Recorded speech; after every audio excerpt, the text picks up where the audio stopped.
All right, everyone, super special guest today back on the channel. My accountant and friend. This is actually a personal friend of mine when we're in Montreal. We go to gym together and you came to our Yes. house and stuff. Jason Georges, welcome back, my friend. How you been? Hello, hello, hello.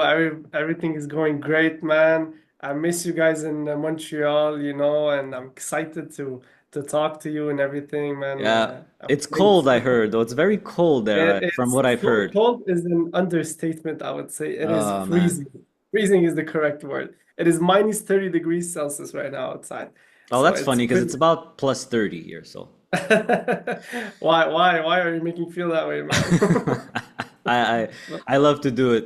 I do it to everyone, even my parents. So, Yeah, man, it's what's cold. crazy is that when we were first talking, like we met like a lot of years ago. You always Yeah. wanted to be an accountant. You were an accountant. You were working for a company.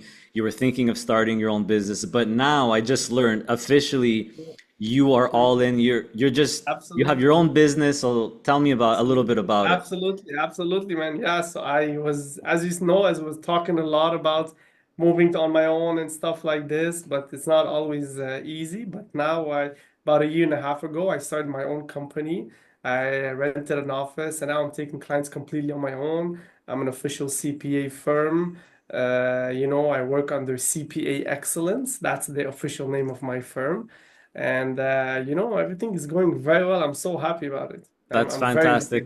It is cool Yeah, becoming, going from employee to your own business. that's There's a lot of crazy. I advantages. remember back in the gym days, you were an employee, I was an employee, and we Yeah. always discussing those ideas of what we do in the future and how we're gonna do Yes. it.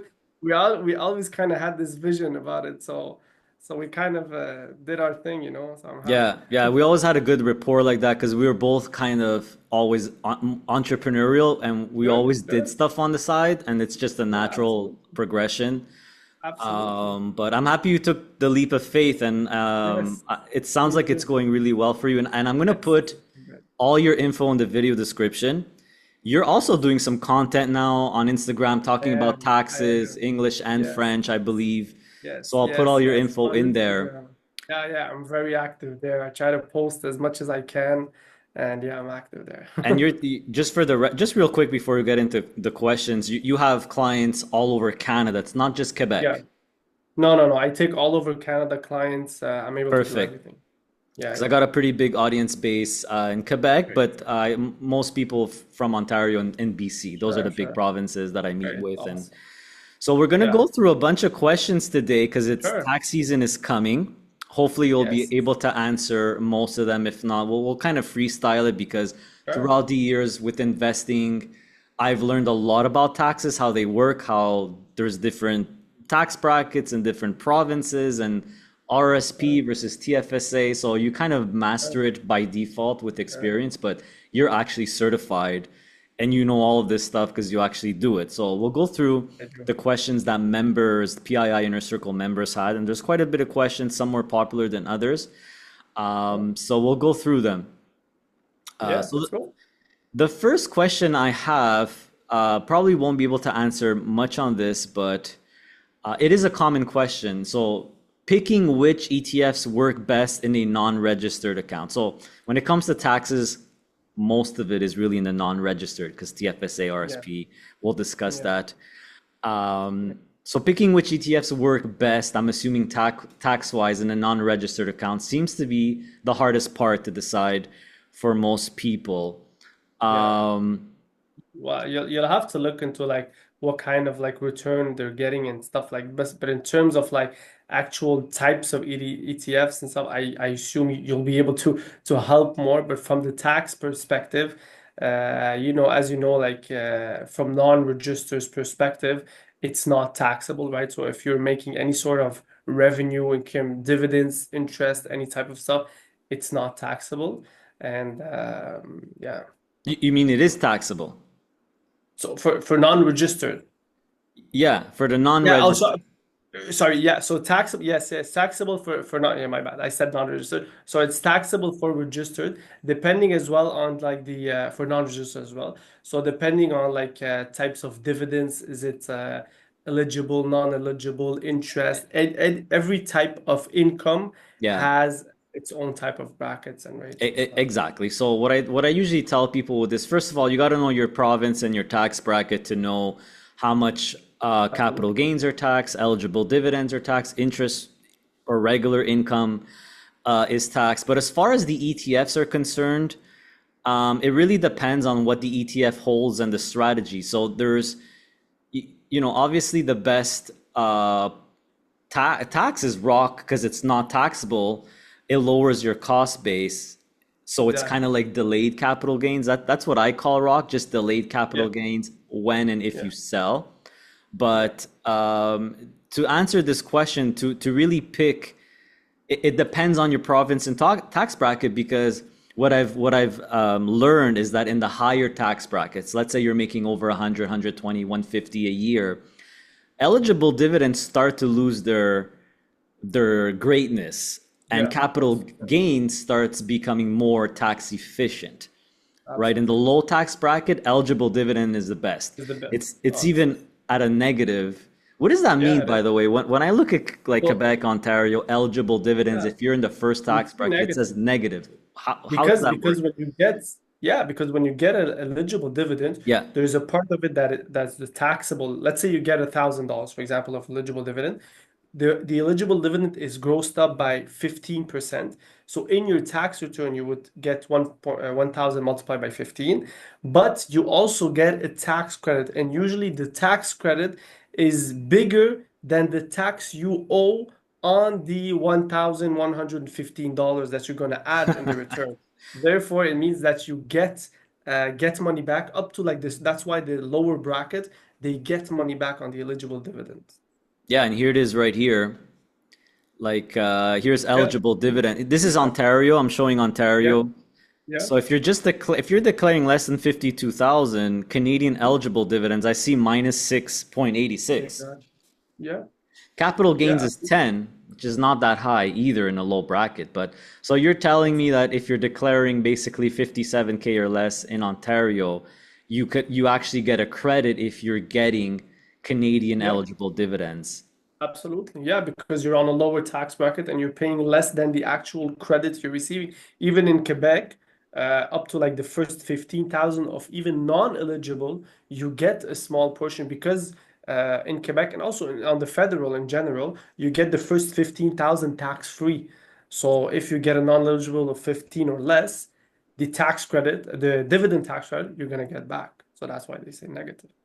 Yeah, yeah, and Canadian eligible dividends, if you're in a low tax bracket and that's what you really want, that comes from Canadian companies. So you have to Company. own either the Canadian stocks individually, like Bell, TELUS, TD, and Enbridge and TRP, all those, or an ETF, a dividend ETF that holds only Canadian dividend stocks, like a VDY from Vanguard, and there's a new one that came out from Hamilton. So I'm assuming that I'm not assuming, it's a fact. If that's what you want, you got to have the Canadian dividend stocks, Absolutely, right? absolutely. So, Yeah, in between brackets as well, if you have like a company on your own and then you're declaring yourself a dividend, we're that would going to also talk be about that okay. because I'm curious about that. How do dividends work if you open a corporation and then you're investing in stocks, and how does that work? We're going to save that for a little bit later, but it's definitely Sure. something that's interesting. We'll go through the other ones. This one got, I think, the most amount of likes. How do you see the ROC amounts in the T5? I could answer that, but I'll let you answer it. Yeah, so you could see it on the T5. A lot of part we can see it as well on the T3. So to give you an Yeah. idea, on the T3 on box 42, there's a box where you can see the rock, how much you got. Depending, so to give you an idea, I don't know you the audience, T5s and T3s. T3s are mostly for like mutual funds and partnerships and stuff. T5s ETFs are too. exactly ETFs as well, yeah. T5s are mostly like dividend income coming from like types of companies and stuff like this. Yeah. So usually the ETFs, the ROC, you would see it on a box 43 of the T3. Yeah, correct me if I'm wrong. To my knowledge, you only get one T5, but you could get a million T3s for each fund that you have. So back when I was investing, when I was a resident of Canada, I would always get one T5. And in that T5, you had all the Canadian eligible dividends from all the Absolutely. different funds. You only got one. But the T3, you get one for each fund. So if you own 20 funds, 20 ETFs, you're going to get 20 T3s. Yeah, absolutely. And Yeah, yeah. that's You where you'll you see get the much more breakdown. T3. Yeah, exactly. You much more E3 T3s, and then you have to add them all together. Well, actually, you have to get Exactly. And I'm getting questions from maybe newer investors who this is their first year. yeah, Where do I get them? Where you're gonna get them? I remember that the T3s were always last. yeah. They sometimes came literally at the end of March, like the day before the limit. So I believe the limit is April 1st. All your tax It's statements should April be 30th. April 13th. 30th. Okay. 30th, 30. So Okay, 30th, 30th. at the end of April is the last day. But yes, as you said, there are some application depending on where you're investing. Uh, they give slips very late. Okay. Now, if you're lucky, if your accountant has an authorization under your name, which usually they do, they can connect your file with the government. Once they connect it, usually the government receives the slips a little bit before than what they issue them to you guys. So sometimes I connect their profile and I get everything from the government before the client sends me his slips as well. So that's kind of a way you can get your slips a little bit beforehand. But unfortunately, they do get late, and it sucks also for like people that have companies. Like they have like December year ends, for example. I know I'm getting into That's okay. businesses, but like if they do, the papers are only issued in March, but they have to pay their taxes by the end of February, which means that sometimes Ugh. we get to a way that we have to estimate amounts and stuff like this to try to pay the taxes with avoiding interest and penalties. Interesting. Okay, and I do remember that when I was your client. Now I'm no longer client because I'm a non-resident, but that it's exactly what you did with us. Yeah, You connected it, absolutely. and I remember you telling me, why didn't your accountant do that? I'm like, I have no idea. The guy's like 60 years old or something, Yeah, and he yeah, was yeah. doing literally everything on paper, like trying to find my Oh, ACBs. I'm like, you. but All of a that's sudden, great. it was like 2 seconds, and it was done. It was cool. So It makes life much easier when you're able to connect everything. It makes, especially in your case, because you had a lot of slips going, a lot of slips, so it was much easier. yeah, you would love me now if I was still a client because now my portfolio is like five, Like six this. Oh things, yeah. and I'm not buying and selling as much because I'm pretty well established in what my portfolio is now. Because I was always kind of a better fund came out, a better one. So I was just keep, but now it's Absolutely. like, okay, I know which one I really like. So it's a much smaller. Absolutely. Yeah, But but yeah, also just to note as well, it is important not just to like say that okay, I'm gonna get everything on my slips. It's I don't need to keep track. You have to also keep track on your Excel, just like what you did. You were also very organized because for me, at least for my end, I like to reconcile your Excels with the slips just to make sure that we didn't forget anything or that maybe yeah. even sometimes there are some errors in the slips. So we just have to make sure they are correct. So I also recommend you guys keep track of your stuff in an Excel and we'll take the slips and we will reconcile them together. Yeah. Yeah, Yeah. so you get T3s, a bunch of T3s for every fund you get, and there is going to tell you, okay, this is the percentage of ROC, this is the percentage of foreign income, of interest income, of capital gains, and basically those are all the slips you got to give to your Absolutely. accountant to add it all up to say total of ROC, total capital gains, right? It's not really rocket science, but people are Yeah. worried because they're logging into their account now, including myself. They're not seeing any T3 slips yet. They're seeing a T5 and maybe Yeah. the investment summary, the Sure. T5008. I think that's Eight. only in Quebec, maybe. Yeah. No, But it is federal. But yeah, okay, I because you also get the 5008. It also gives the whenever you sell shares and stuff and stocks, you get the capital gains on it. So also it is an important slip as well. yeah. So I would say to people watching, don't worry if you didn't get anything yet.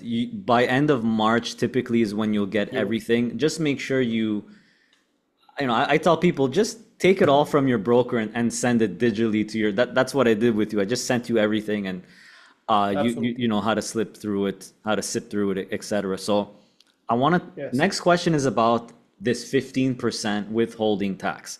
This is Yeah. probably one of the most common questions I continue to get and other YouTubers too that I have good relationship is like, this is always the number one question all the time, all the time, all the time.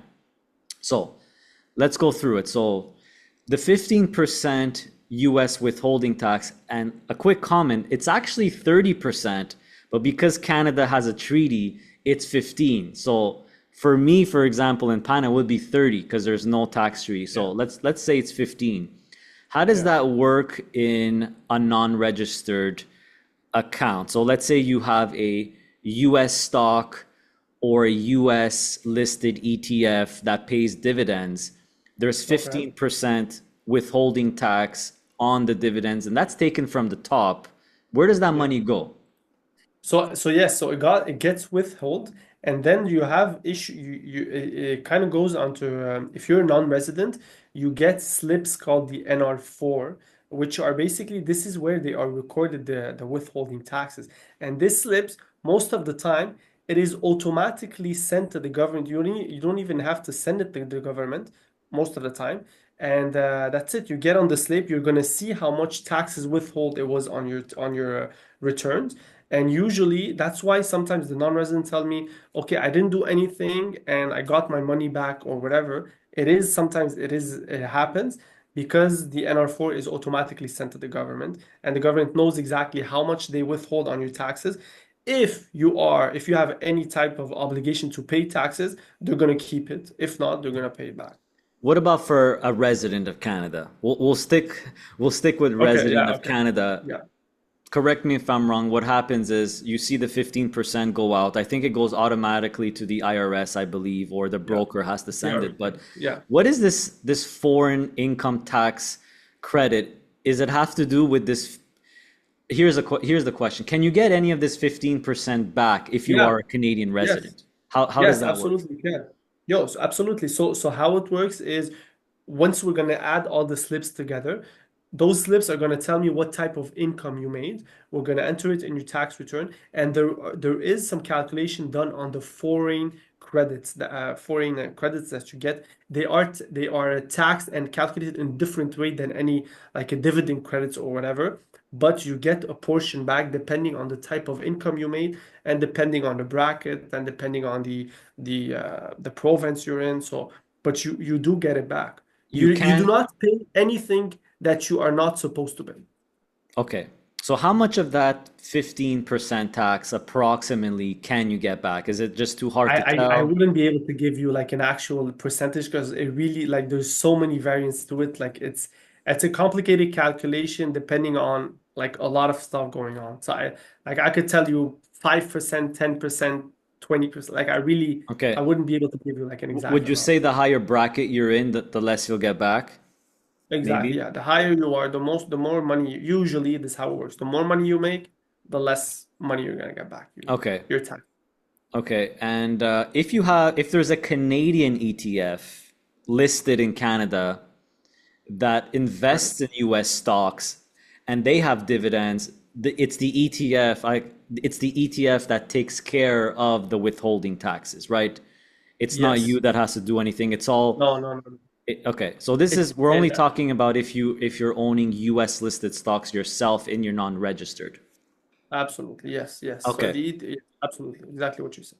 So if you have a US listed ETF that has dividend income, that's all treated as foreign income, right? Because it's from the Yes, US. yes. Everything coming from the yes, it's So foreign how income. Yeah. how is foreign income tax? Is it taxed like regular income? Yeah, it is. It is. It's taxed like regular income, Okay. but we add the foreign tax credit depending if you get some, depending on also the country. There are some country depending on the treaties as well. I know I'm talking a lot of depending, but because US. Let's those say are it's like US. really okay. So it's US. You are getting money back on the dividend. There is a tax credit you get based on the amounts you're receiving from like dividends from the US, but it is considered kind of like regular income. But then there is a credit that is applied to it. Yeah, Okay.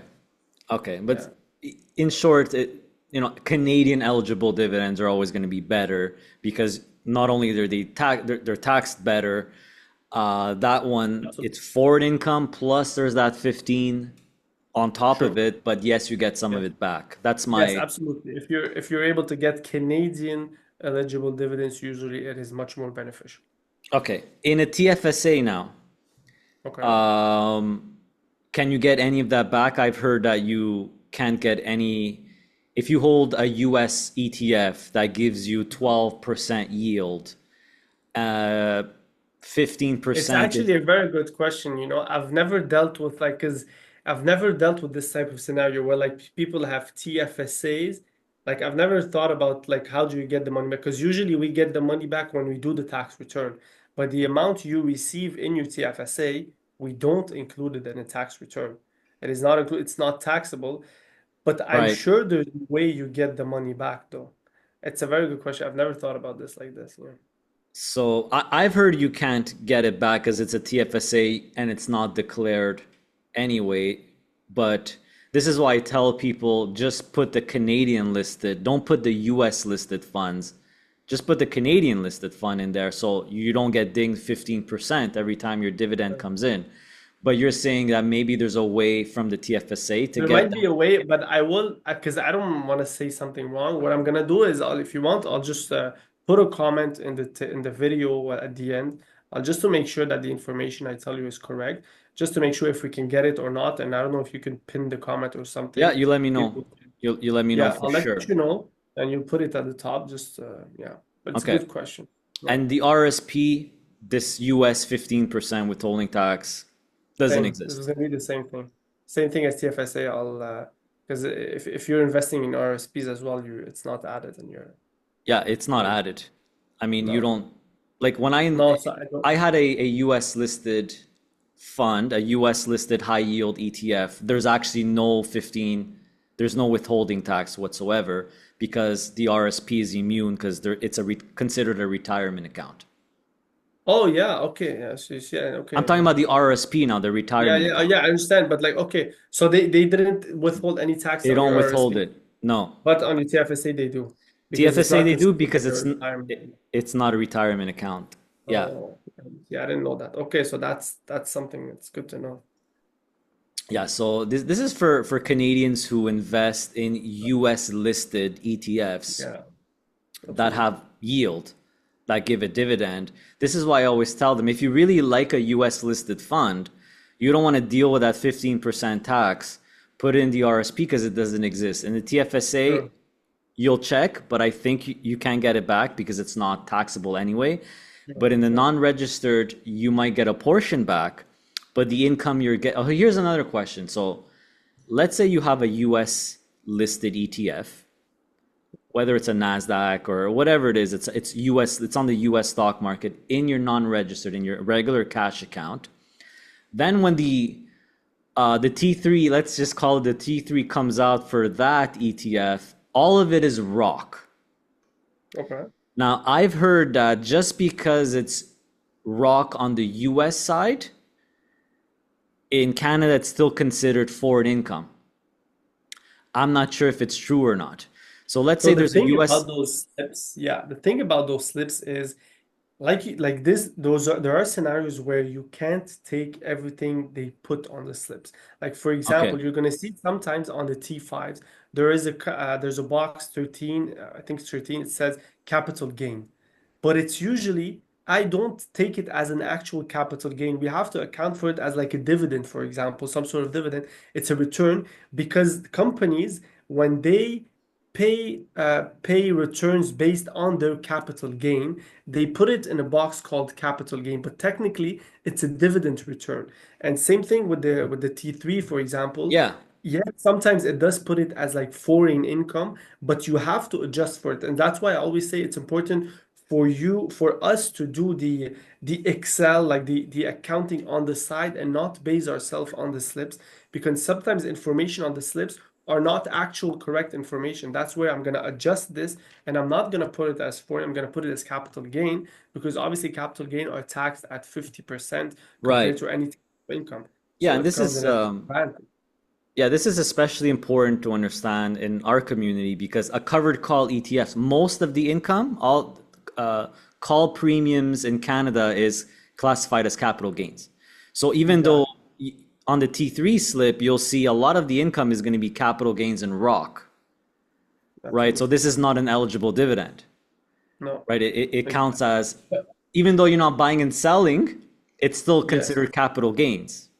On the slips, it is considered capital gain. But Yeah. that's where we're going to come in and we're going to adjust the amounts and we're going to adjust and say, okay, I'm not going to account for it as a capital gain, or I will account for it as a capital gain, depending on the scenario. So don't be shy to like challenge your T3s and T5s because sometimes information is not perfect on them as well. Well, I thought it was always perfect. So I guess I'm No, wrong. it's I'm not. wrong about That's that. why I meet for my clients when they have like bigger portfolios. I always ask them to if they don't account for it on the side, I ask them to send me the summary of the year on their portfolios. This is where you're gonna see most information. I try to follow each stock and say, okay, how much it fluctuated and stuff, just to reconcile the stock to make sure we are accounting for it correctly. This is an actual capital gain and not an eligible, or vice versa. Okay, when you say track everything yourself, do you mean just track like the monthly So dividends that you get? exactly, yeah. So you take the Just the stocks at the amount. beginning, the cost at the beginning, and then you're gonna add all the dividends and all the ROC you're getting and everything, and then at the end, your cost, your ACB of the stock should be equal to the ACB on your reports, because your reports also they give the ACB. If it's Yeah, not equal, it means that maybe a dividend was accounted as a ROC, or a ROC as a yeah, dividend, exactly. or gain as a dividend, like because sometimes they dividends are repaid, so it's like they're not paid to you, they're issued to you and then they're reinvested, so like reinvested dividends. So that's Yeah, also like you have phantom to be careful. phantom dividends or phantom distributions, I think they're called. Exactly, But ROC, exactly. a lot of people are worried, should I track the amount of ROC I'm getting? But I typically tell people you don't have to do that because, and maybe you could tell me I'm wrong here, because in the last couple of years, I've noticed that the brokers themselves reduce your ACB automatically, typically during tax time, by the amount of ROC you get. So if you sell the stock, it already has the right ACB. Yeah, So the capital gain absolutely. is going to be higher. Absolutely, yes. Usually the slips of the brokers are correct. So I base myself on those, but sometimes I just because sometimes like the summary is not complete, but the ACB usually at the end is always correct. Like Okay. 99% of the time the ACB is correct. So I try to use this ACB and reconcile as well. Yeah. Okay. And in terms of a question here is what paperwork should I provide my accountant for my Yeah. investments? Is it the T3, the T5, and Yeah. Everything. So I'm a little picky, so I like to use T3, T5, T5008, and sometimes you get T5013, 5013 if you get like a partnership, like some revenues from like a partnership or whatever. With those slips, tend to ask them like send me the summary of the year from your broker. I know that not everybody is able to get it depending on the application you use and stuff, but like some sort of form, some sort of summary to just make sure that the slips kind of make sense, you know? yeah, So that's yeah, usually what I ask. the T5008 is particularly important because it tells you what you bought and what you sold if This you is the did sell. actual capital gain. That's the This is the calculate. real capital gain Yeah, compared to the one on the T5, which sometimes is not a capital gain. The other one it is because it's a sale. It comes from it's a a sale of sale. a Yeah, stock. it's like a it's like a dividend that's classified as capital gain. Exactly. That's what Yes. most of the ETFs I invest in, most of the income itself is actually capital gains and ROC, Yeah. Yeah. right? And even in the US, that's why I asked you what if it's a US ETF and they say, well, this year it's all 100% ROC. Americans, I know for sure, they don't pay any taxes. Well, it's delayed capital gains. I think ROC works the same way there. It lowers their ACB. The ROC Yeah. lowers your ACB. And then when you Oh, sell, you have to pay more capital gains. That's why I call it delayed capital gains. But that's why yeah. I was wondering, but if a Canadian resident holds this ETF in their cash account and it's all ROC, what is the Yeah. T3 slip going to say? I'm assuming it's going to say ROC, It's 100% ROC too. it should. It should It's say 100%. It should. right. And that means it's technically not taxable. It is not taxable, no, because it's not like actual revenue you're making. Right, right. Yeah. What I've heard that if you were a non-resident like me, it's all it's not the same. Like you can't get any of that 30% withholding Really? tax. But I don't want to go down this route. This is like Okay, non-resident okay. route. It's a Yeah, little yeah, bit yeah. more complicated. Okay. But the next question is about this. So this is a Canadian couple, this question. Canadian couple who wants to leave Canada. I wonder why. Do you have any recommendations to lower the departure tax? I know you did the departure tax for me. Yeah, Maybe can you yeah. explain a bit what this departure tax Yeah, is? yeah. So to give you an idea for like, let's say people that want to leave, if you own any type of asset in the comp and in Canada, aka a investment portfolio or a property or whatever, this is deemed to have been sold at the day that you leave Canada, There you which go. means that, yeah, exactly. So you have to declare a capital gain on it. And If then you the have one. only if you have one, of course, yeah. But the only thing, if you have like a rental property, you could delay. There are some stuff you can do. But like for a portfolio, you're deemed to have sold it. And unfortunately, I don't see any other way around this. You know, you could even if you switch from one account to another and stuff, what you could do is you could like delay. I remember we kind of did something where like we delayed the capital gain. I'd be curious to remind myself like how exactly we did it, but it wasn't really like you're not really saving on taxes or like avoiding some sort of You're maybe taxes. delaying them. You might be delaying them a bit, but you're not avoiding any type of taxes.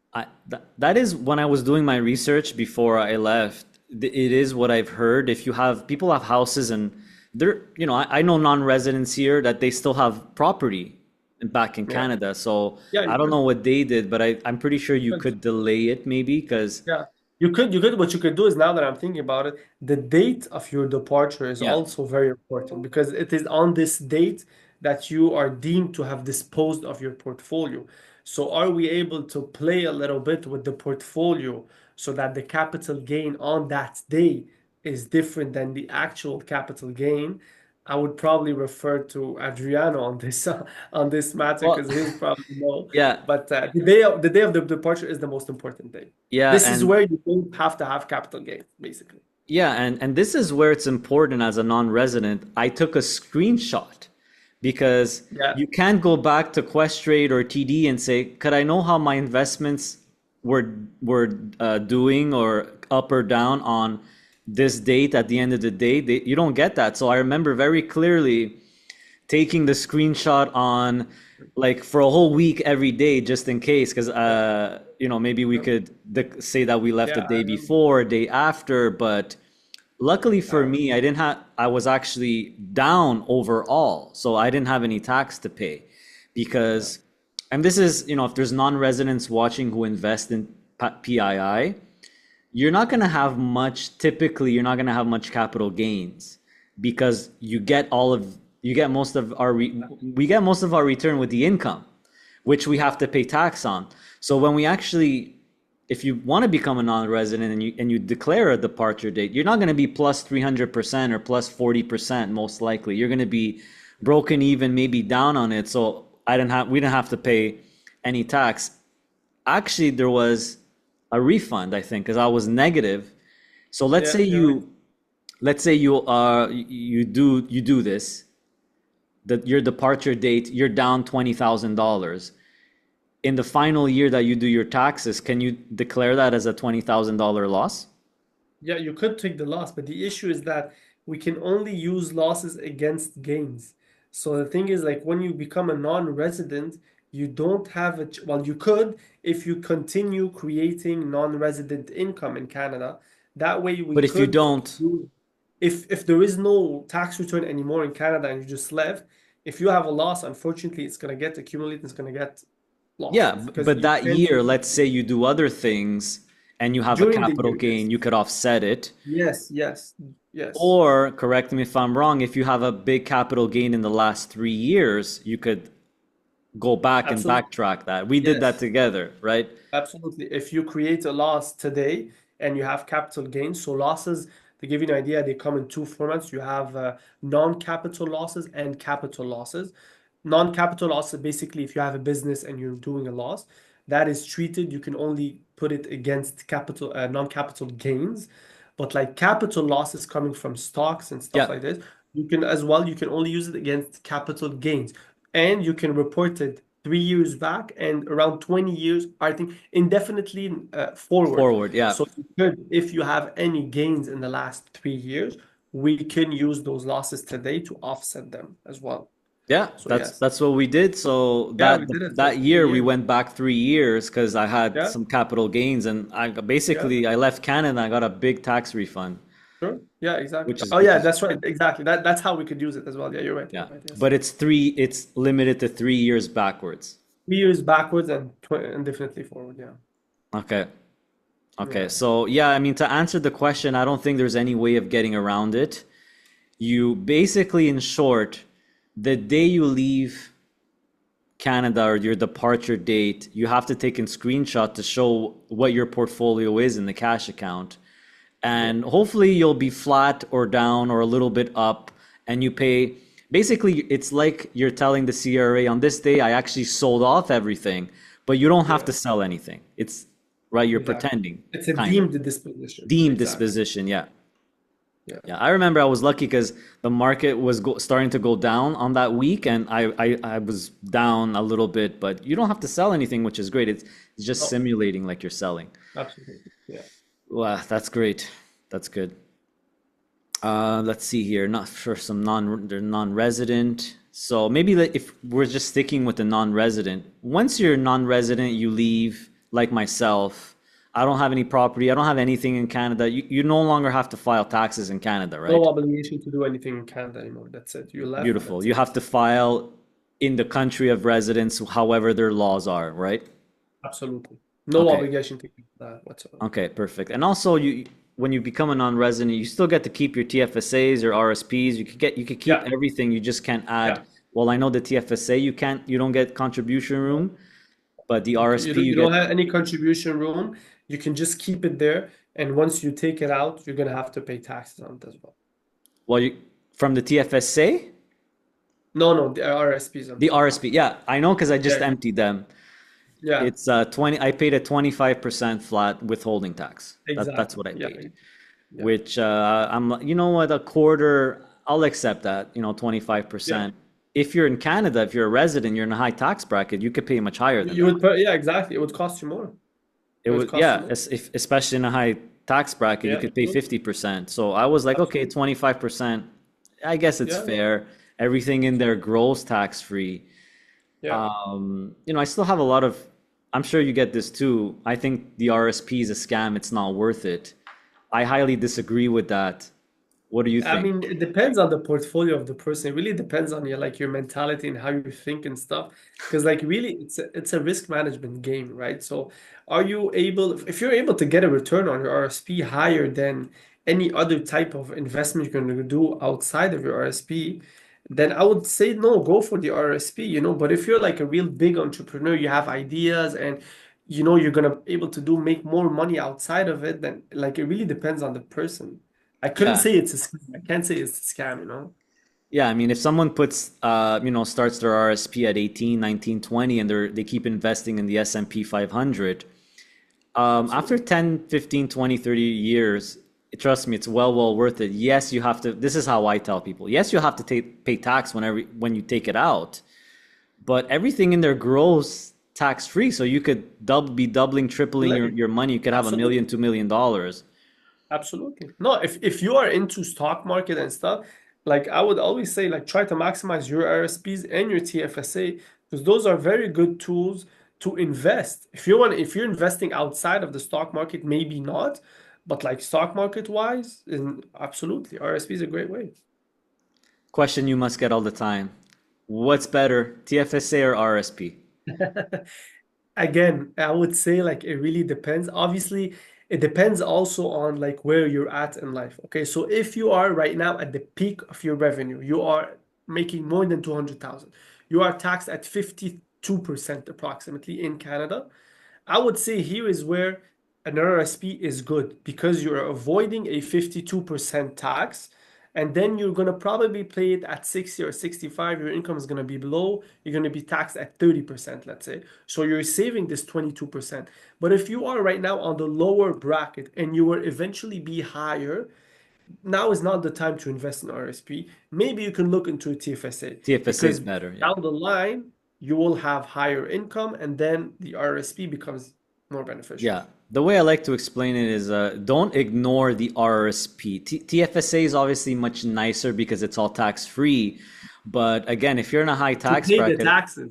You pay the tax. People think that it's tax free, but it's not really, because the tax you paid on it because when you created the money, you paid taxes on this money, right? So in the yeah, RRSP, you're saving this amount of taxes, and then you're kind of delaying it. In your TFSA, you're not. yeah. I tell people don't ignore, do it in parallel. Focus on the TFSA maxing it out. But if you're making over 100K a year, even 50K a year, why not put 100 or a couple $100 a month in the RSP? Just don't leave it there. Don't leave it in cash. Invest it in an And S&P. especially if you have higher income, your RRSP, you can grow you have much bigger room than your TFSA.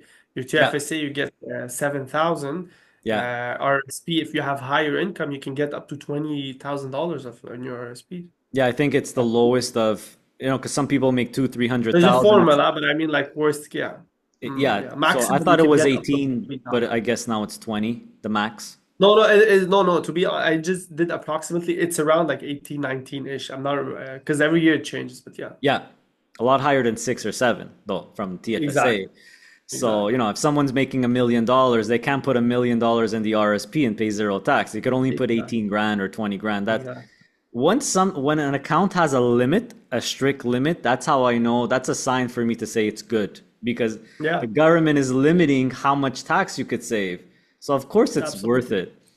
Absolutely, you're right. Okay, perfect. So let's talk about maybe this could be the last topic, because I know you're busy, gotta let you go here. A lot of No people problem. think, I'm going to open my own corporation. I'm going to open a Yeah. corporation just to like a corporation investment account. So, they'll have a TFSA, an RSP, but they don't want a non-registered. Let me open a corporation. Yeah. How does that work? How do dividends in a corporate investing account work? Do you get taxed every year like the cash account, or is it only when you extract that you get taxed? No, so it is very similar. So I would recommend, first of all, if you have money, don't create a corporation, put the money in a corporation and invest in the stock market. If you already have money outside of a corporation, keep it on the personal level and invest directly on the personal level. Because if you go through a corporation, you're Mm-hmm. not saving any type of money. Okay, because if you're getting money into the corporation and then all the money from the corporation, you're taking it on the personal level, there is no tax savings. There are a difference. So yes, you're going to pay a little less on the personal, but you'll be paying the difference on the Inc. So overall, between both the Inc. and the personal, you're paying the same amount of money. But if you have let's say you have a restaurant or whatever in a corporation, you can invest directly. This money is taxed at 20%. So this is where it gets interesting. Okay, I can use this money to invest in stock market. Yes, that's good because the money is already taxed at 20%. That's good to invest in it. But to create a corporation to put money from the personal in the Inc., you're not saving any taxes at all. Okay. So if you own a business If you already, already own a business, then you it's could a, create like some sort of holding company, yeah. and then you can send money from one Inc. to another tax-free. This is intercompany transaction, intercompany dividends. There's no taxes on it.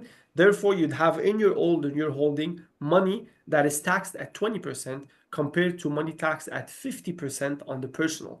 So that's where it gets interesting. But Okay. also, you have to take in charge that going forward in Canada, I don't know if you guys heard, but the capital gains are being taxed higher now because before it was at 50%, now it is at 66%. And on the personal level, you get the first 250,000 of capital gain taxed at 50. Yeah. But on the Inc., since from your first dollar of capital gain, it is taxed now at 66%. And when I say 66, I don't mean the rate, I mean the inclusion rate. Inclusion. So you Yeah. include 66% of the taxable gain. So that way it becomes even more beneficial to create capital gain on the personal rather than in a corporation. Yeah. Yeah. When we heard that, it's like, oh my God. Yeah. So now, Thanks. so now Thanks, they put Christia. it.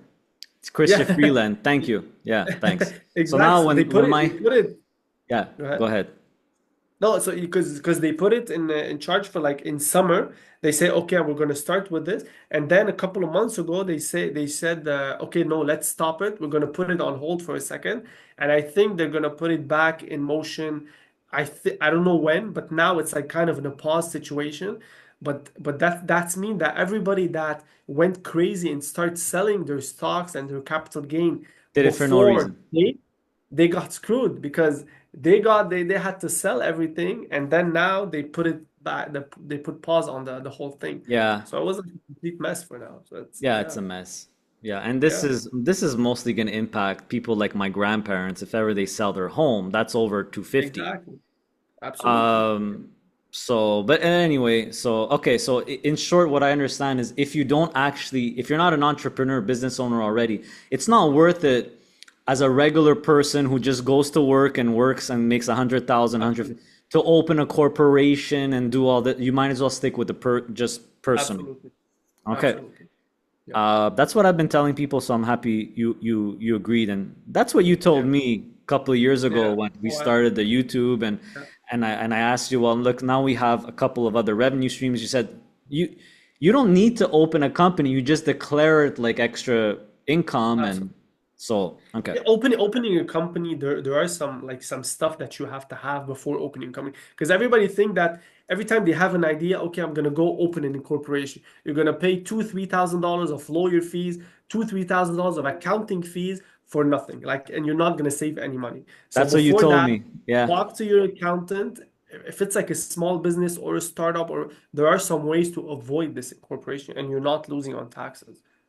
okay, But yeah. perfect. So yeah, there was a question around that. Should you buy covered call ETFs through a corporation? What's the tax structure? Yeah. So So if I'm gonna talk, like, tax structure is a bit complicated, so I wouldn't go into all the details. But rule of thumb, as I said, don't create a company just to invest in stocks. okay. Here's a question I could maybe answer, but I don't think, maybe you could confirm.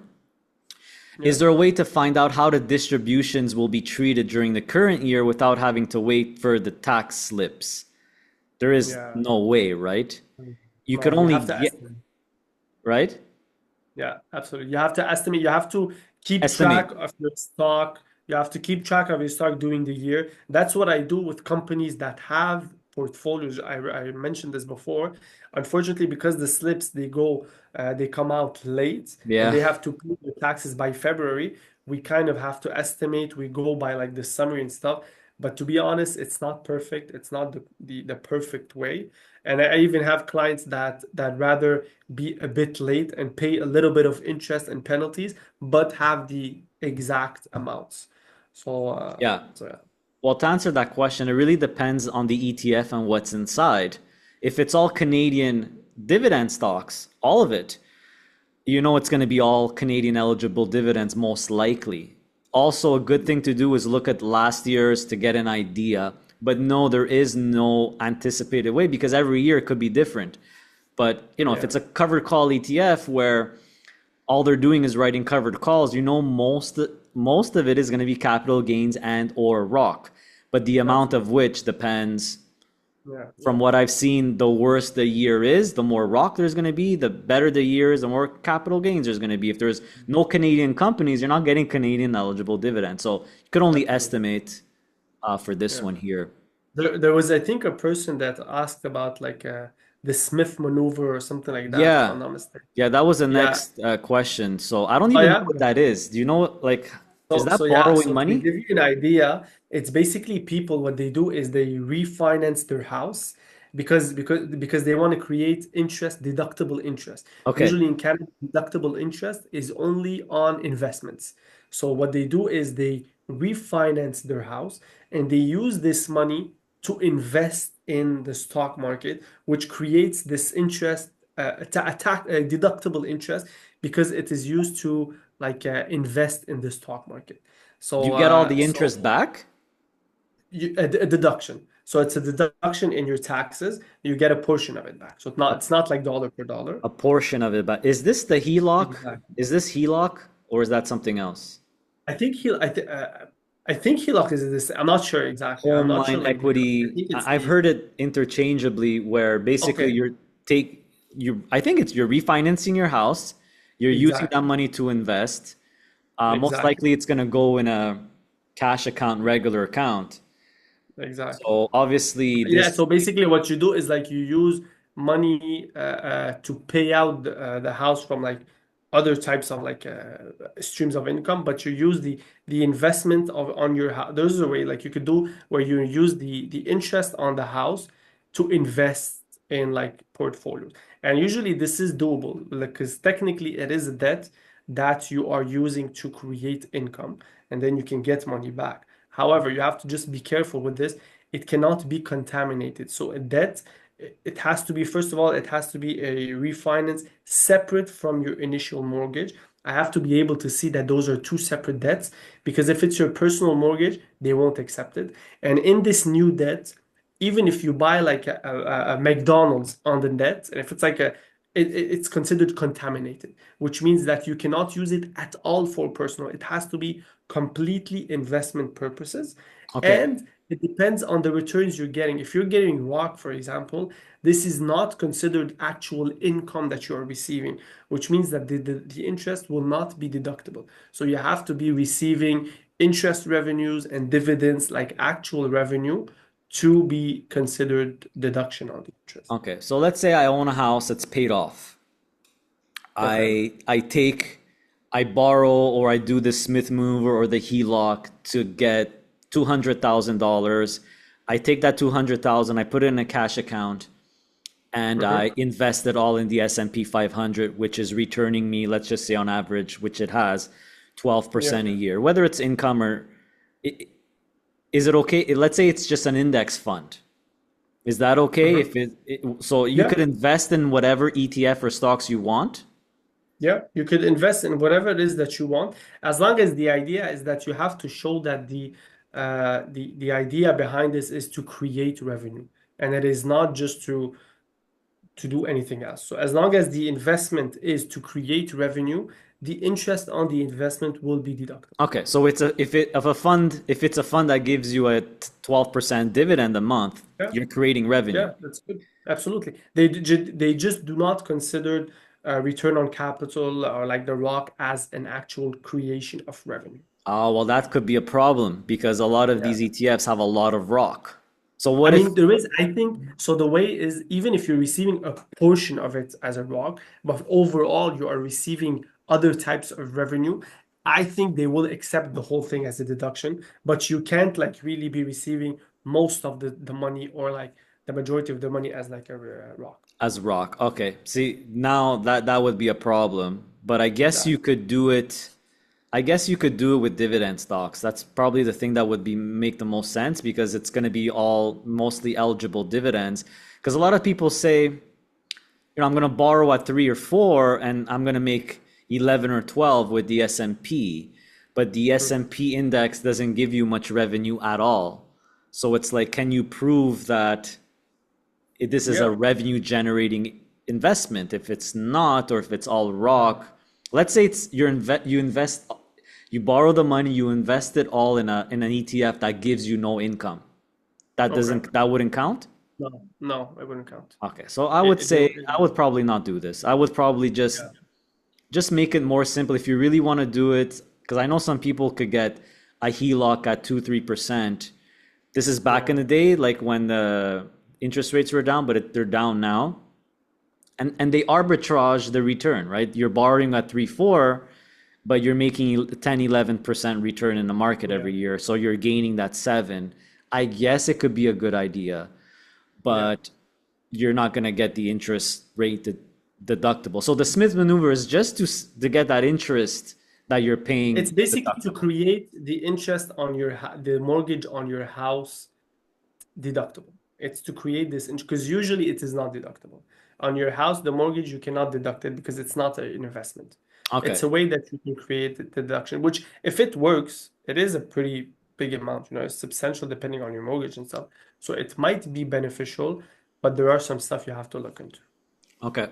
Okay. So this is all something that let's say somebody wants to do it, you could help them with and Sure. do the pay. I'm assuming this comes with paperwork and extra stuff that you Yeah, have to do. there are some stuff there's some tests you have to do and stuff. So it's not like a straightforward thing you can do. Okay. Okay. What forms are needed for capital losses, to claim capital losses? So the same forms as the one because on the capital gains, like for example, the T5008, you can see as well the capital losses on it. Yeah. But just be careful that you are, because usually your accountant he uses a Schedule 4 to accumulate your losses on it. Be careful if you're changing accountants or stuff. Make sure that this information is being rolled forward from one file to another, from one year to another, because otherwise it's going to become hard to like find your losses. So be careful to always keep track of them. And but in terms of paperwork, there's not like a specific paper for like losses. Okay. Okay. And another question was kind of similar to an earlier. How do we calculate how much money to set aside for taxes in the cash account? Well, you're not going to know. You can't It estimate. depends on what type of revenue you're doing, what types of stuff. So it's gonna be hard. Like every revenue is taxed separately. Yeah. Yeah. I do have a question. The guy just straight up wrote it in French. Okay. So I guess I'll How translate. is your French? How's your French? Is it still My good French or is still okay because I okay? still speak Spanish. I'm learning to speak Spanish, and I Okay, still speak good. a bit of Italian, and French is very similar. And there's Okay, good. actually we became friends with a really nice couple from France, and we speak to them in French. So I'm kind of Okay, good. Okay, you're practicing. j'ai encore mon français. C'est pas pire. C'est pas Good. pire. There's Parfait. there's the Quebec accent, so they're like, oh, okay, you're from Quebec. I'm like, oui, oui. Yes. But let me see if I could translate it. So this guy wants to retire in 6 months. So his name is Guy Lavoie. Ma situation, je devrais prendre ma retraite dans 6 mois. Got to retire in 6 months.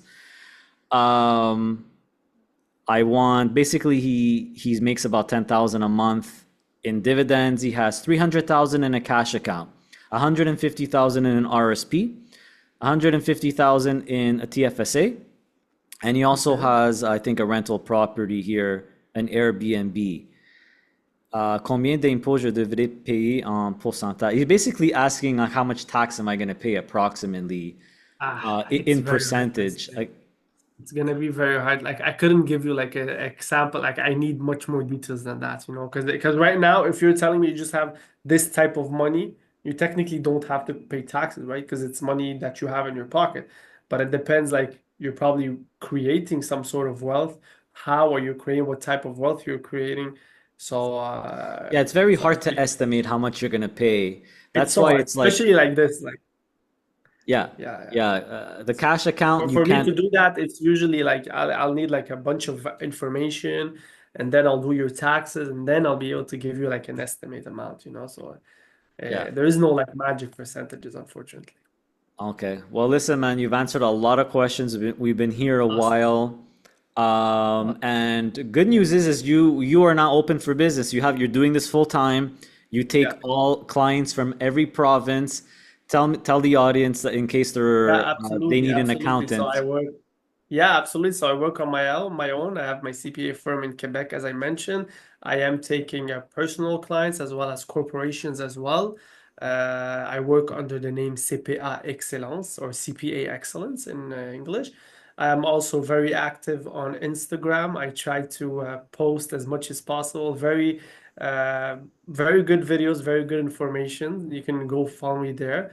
And yeah, you can reach me on the email. I guess Adriana's gonna put I will somewhere. put everything, including your Awesome. Instagram, your website, in Thank the you. video description Thank you. below. So should the best way would be by email, people should By contact email, yeah. you? Like, Usually send me an email by reach out to me by email. Tell me I'm coming from Adriano's page, and we'll talk, and yeah, we'll figure out a way to work together for sure. awesome. That's good. And you speak French as well, I obviously. do. I speak Okay, French as well perfect fluently, French. so All right. Well, exactly. Jason, it's always nice catching up. My pleasure, Congratulations Adriano. on having your own business. I know we talked about Thank you. a lot Thank you very much. about it in the past, Thank so you I'm very happy much. for you. It's my pleasure. It's my pleasure to always help guys as much as possible. And usually the answer I don't know, I try to find, the answers right now. The questions are actually very good questions. And to be honest, they're usually the most difficult part of accounting, like finance, like stock markets and stuff. It's not easy. So I try to give my best, and it's always my Yeah. pleasure. And yeah, That's what I like to hear from a professional, from a doctor. I don't really know, yeah, but I'll get back to you because I heard from other accountants you never stop learning. yeah, It's just absolutely. impossible. There's always some new situation. Yeah, So it's not 100%, obvious, but absolutely. I think the We more you try. see, the more you're gonna you're gonna have the Absolutely. It never experience. ends. There's so much like there is no the accountant that tells you I know everything is usually the one that doesn't know anything. Yeah. Like you usually have to know your weaknesses and your strength. You have to I know that I don't know everything. I try to learn it. Whatever I don't know, I try to learn and Yeah, gotta be humble. I try to say that too. Like I might not know absolutely. everything, but I have a pretty good idea with the experience, Absolutely. resident, non-resident taxes. Like there's a lot of stuff I know now I Absolutely. had no idea 5 years ago. So I Absolutely. appreciate your time, man. And Thanks a lot, Adrian. yeah, take care, buddy. Thank you. Have a good day. Bye bye. You too.